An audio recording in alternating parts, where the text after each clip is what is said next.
مساء الخير عليكم، اخباركم عاملين ايه؟ هنحاول نختصر عشان عندنا مواضيع كتير عايزين نلحق نتكلم فيها، فاتتنا الفتره اللي فاتت. طيب، اول موضوع عايزين نقوله النهارده هو الاستاذ خيري رمضان وخلافه من الاعلاميين وخلافه من اللجان اللي شغالين على زيزو 24 ساعه بحجه هو انت زيزو ليه ما وقفتش للوزير؟ زيزو لازم كل فتره من الفترات في نهايه الموسم او بدايه الموسم لازم تطلع الفقاعه دي من بعض اللجان اهانه زيزو. هم متبرمجين على كده، هم روبوت شغالين كده على السوشيال ميديا. الفتره دي لا ده الشهر ده بتاع زيزو، الشهر ده مسمينه شهر زيزو، فنطلع نهاجم زيزو ونطلع نقل منه. ليه؟ علشان زيزو باختصار مش لابس احمر.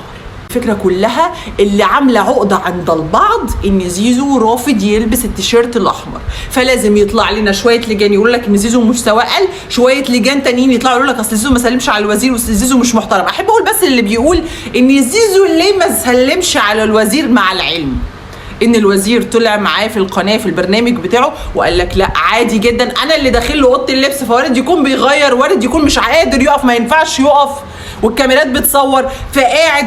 دول اخواتي، ايه المشكله؟ الوزير بنفسه هو اللي بيقول لك ايه المشكله، لكن لا يا سياده الوزير ما ينفع. مقدس عندنا ان لما الوزير يجي لازم نوقف له، ولكن نتغاضى تماما ان احنا ما شفناش بقى الصوره بتاعت ايه رئيس فرنسا قبل كده وهو مبابي قاعد على الارض كده وهو اللي جاي له مقرفص له علشان يهدي فيه ومبابي عامل له كده. ما شفناش ابدا لاعب في السعوديه ان الوزير السعودي او منصب سعودي واقف قدامه هو اللي مقرفص له على الارض وعامل للاعب كده عشان يواسيه. احنا ما بنشوفش الكلام ده كله، وبنتعامل مع ان الوزراء واي حد ذو منصب واي رئيس نادي لازم نوقف له ولازم نوطي له، لازم نوطي، وكأن الاحترام يكمن ان انا اقف واوطي راسي. هنا يكمن الاحترام، لكن ننسى ان الاحترام يكمن في ان اللعيبه ما تشتمش بعض في الملعب، ونتغاضى عن الموضوع ده بس نركز مع زيزو. ننسى ان اللعيبه ما تسبش بالام وبالاب في الملعب، ونتغاضى الموضوع ده ونتكلم على زيزو. ننسى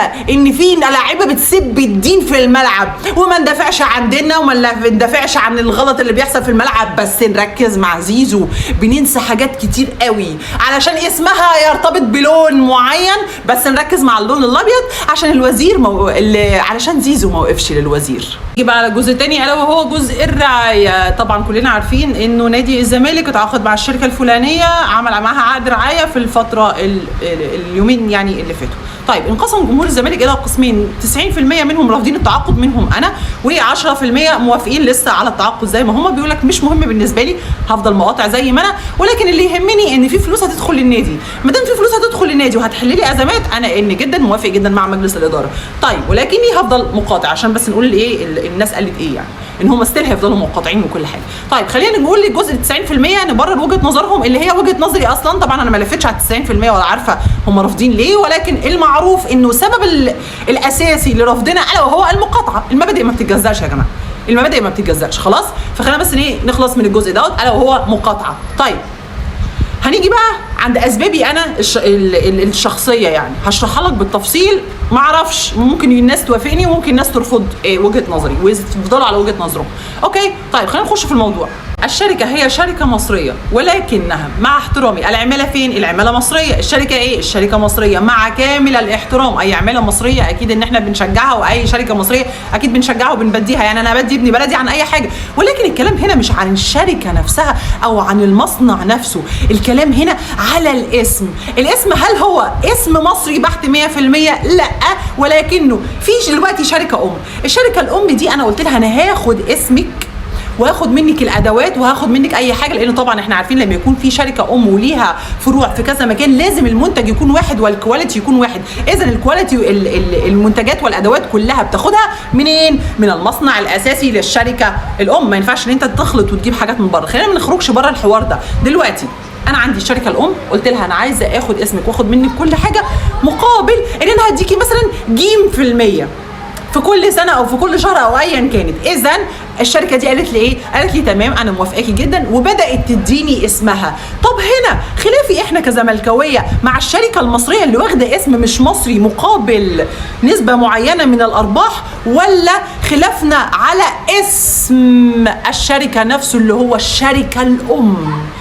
عشان بس نكون واضحين، خلافنا الكامل هو مع الشركة الأم وليس مع الفروع المصرية، عشان بيختلط على ذهن البعض إنه يا جماعة دول مصريين، يا جماعة مش عارف إيه.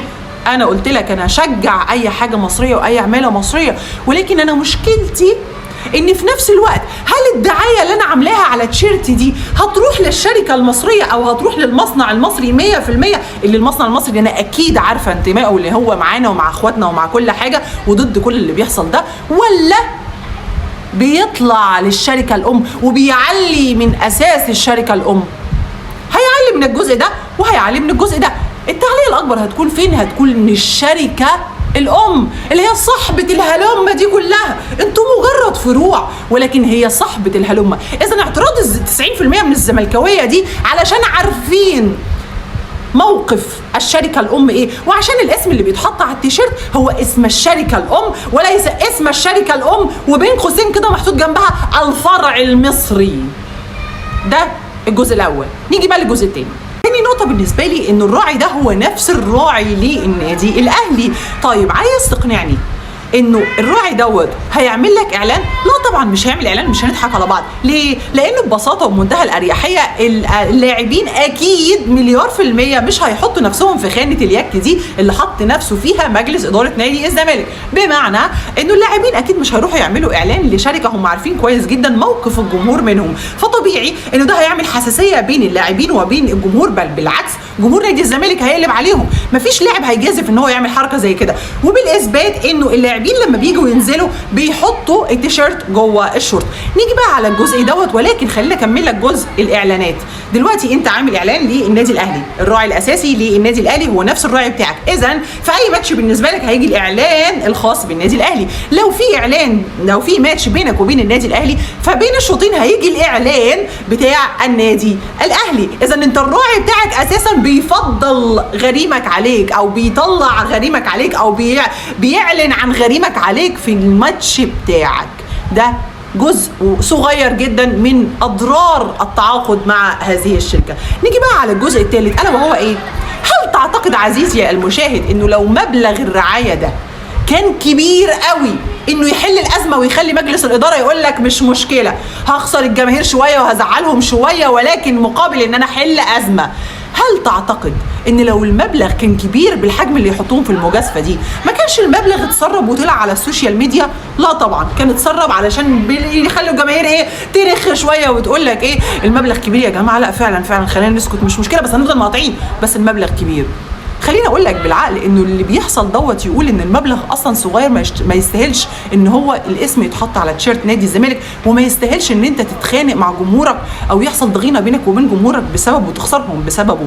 خليني اقول لك كمان ان جزء العقل بيقول هل من المنطقي شركه دافعه عامله عقد رعايه بمبلغ كبير تحط اسمها على التيشيرت من تحت وتقبل ان اللعيبه تحط التيشيرت جوه الشورت بحيث ان الاسم ما يبانش؟ ايه ده؟ يبقى انا كشركه اخسر كده ان انا احط اسمي وادفع مبلغ وقدره في نادي كبير بحجم نادي الزمالك وفي الاخر الاسم ما يظهرش على التيشيرتات، واقبل ده واسكت واكون حاطه مبلغ كبير؟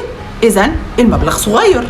يعني انا دلوقتي خسرت جمهوري، يعني انا دلوقتي قبلت شركه بتراعي او راعي اساسي لغريمي، وبين الشوطين هيبقى الاعلان لغريمي، اي ماتش ليا هيبقى اعلان لغريمي اللي هي نفس الشركه الراعيه ليا. اذا انا بفيد غريمي اكتر ما بفيد نفسي. ثالثا المبلغ بالحسبه اللي احنا قلناها دي او بتفكيرنا البطيء الصغير اللي ملوش 30 قيمه، المبلغ صغير ما يحلش الازمات وما يستدعيش ان انا اخش في المشاكل دي مع جمهوري. رابعا اللعيبه بتاعتي مش هتعمل دعايه او اعلان للشركه دي. اذا انا باي منطق اقول ان التعاقد ده مع الشركه الفلانيه دي صح؟ انا ده كله بكلمك بمنطق وليس بمنطق العاطفه بتاع القضيه ولا الكلام ده كله، لان احنا قلناها في الاول مرفوض تماما.